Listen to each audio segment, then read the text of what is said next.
আমি আঞ্চলিক অধ্যয়ন কেন্দ্ৰ মাছদিয়া গৰৈমাৰীৰ তৰফৰ পৰা এখন আভা নামেৰে যে আমি আলোচনী উন্মোচনী কৰিছো আৰু নিশ্চয় আপোনালোকে গম পাইছে এই আলোচনীখনত আমি এই অঞ্চলৰ প্ৰত্যেকগৰাকী বিশিষ্ট মুৰব্বীয়ে হওক, ডেকা বন্ধু হওক, আইমাতৃ হওক, প্ৰত্যেকৰে আমি যথেষ্ট সঁহাৰি পাইছো। গতিকে আমাৰ অসমৰ বিভিন্ন প্ৰান্তৰ পৰা আমাৰ লিখনিবিলাক আহিছে। গতিকে আমি খুব কম সময়ৰ ভিতৰত এই আমি আলোচনীখন উন্মোচনী কৰিবলৈ আমি সক্ষম হৈছো।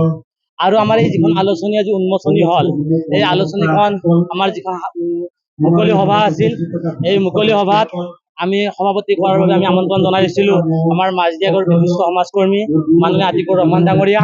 তেখেত আহি আমাৰ মাজত উপস্থিত হৈছে। আমি বিশিষ্ট অতিথি হিচাপে আমন্ত্ৰণ জনাইছিলো আমাৰ এই অঞ্চলৰে সুসন্তান বিশিষ্ট চিকিৎসক ডক্টৰ হাফিজুৰ ৰহমান ডাঙৰীয়া। তেখেত আহি আমাৰ মাজত উপস্থিত হৈছে। আমি নিৰ্দিষ্ট বক্তা হিচাপে আমি আমন্ত্ৰণ জনাইছিলো মোৰ ভাতৃপ্ৰতিম গুৱাহাটী বিশ্ববিদ্যালয়ৰ প্ৰাক্তন সাধাৰণ সম্পাদক ও যুৱ বক্তা মুন তালুকদাৰ ডাঙৰীয়া। তেখেত আহি আমাৰ মাজত উপস্থিত হৈছে। আৰু আমি আমন্ত্ৰণ জনাইছিলো মেৰাজ ৱাছিকুৰ ৰহমান ডাঙৰীয়া। তেখেত আহি আমাৰ মাজত উপস্থিত হৈছে।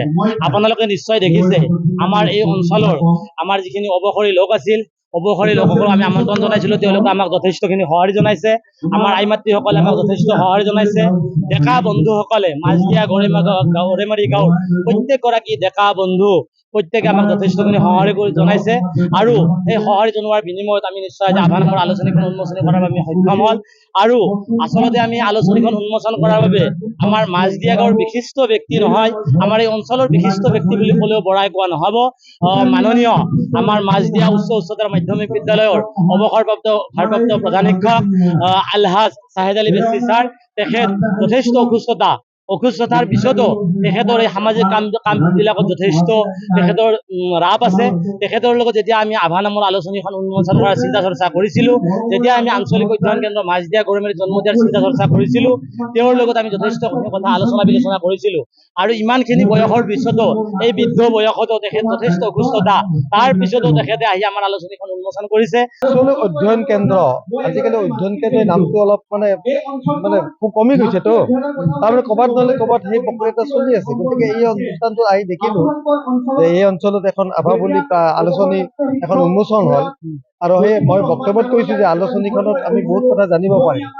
আমি এই অঞ্চলতে ঘূৰি ফুৰি থকা মানুহ, সেই অঞ্চলৰ বিশেষটো কি আছে, কি ইতিহাস আছে আৰু প্ৰতিভানো কি আছে, এই গোটেই কথাখিনি আমি এই আলোচনীখনৰ মাধ্যমে আমি গম পাম। আৰু সেই সুযোগটো মই ল'ব পাৰি নিশ্চয় ভাল লাগিছে। মই ভাষণ প্ৰসংগত কৈছো আজি আমাৰ যিবিলাক ব্যাধি স্বৰূপ, যাতে যুৱ সমাজ আমাৰ ৰাষ্ট্ৰ, যুৱ শক্তি মানে ৰাষ্ট্ৰ শক্তি, এই যুৱ সমাজক আমি আগুৱাই নিব লাগিব।